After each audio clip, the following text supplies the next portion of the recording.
Black History Month, Way 31 is honoring some of the black pioneers that helped shape North Alabama and the state and country, for that matter. Tonight, we are learning more about Dr. Juanita Christensen. Way 31's Megan Reyna explains how her success is far more than the title she holds. If you look at me and all you see is that I'm black and I'm a female, you don't really know who I am. But Dr. Juanita Christensen does know who she is. And it's what's made her successful as a leader, mother, and wife. But it took a lot of hard work and evolving. Growing up in East St. Louis, Illinois, she figured she'd follow the traditional path for a woman. You could be a teacher, you could be a nurse, you could be a secretary, or you could be a stay-at-home mom. Except a high school counselor knew Christensen was destined to break the mold. She suggested she study engineering. First response was, I don't want to drive a train, because that's all I knew. But quickly she realized the world of engineering was far more than just trains. Christensen was intrigued. She would go on to study at the University of Illinois Urbana-Champaign. So I sat in a lot of lecture halls with 300-400 people. In the engineering discipline, there might be 2 or 3 women in that in the room.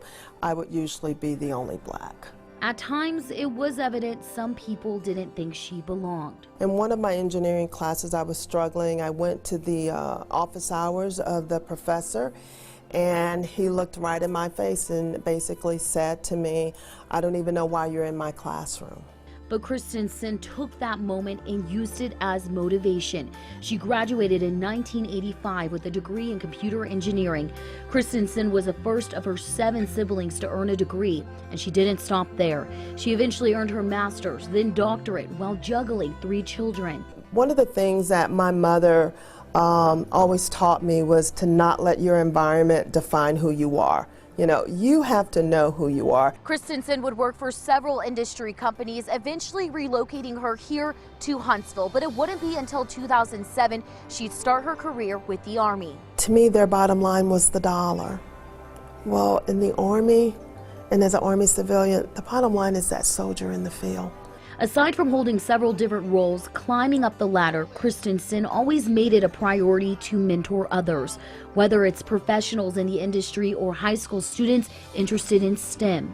My measure of success is not how far I achieve, but how much I can influence and allow someone else to achieve even beyond what I've achieved. I want to see more people that look like me on the board. Not just look like me, but I want to see more diversity on the board. Christensen says she plans to work another 5 to 6 years, as she believes there's still a lot she has to offer. Megan Reyna, Way 31 News.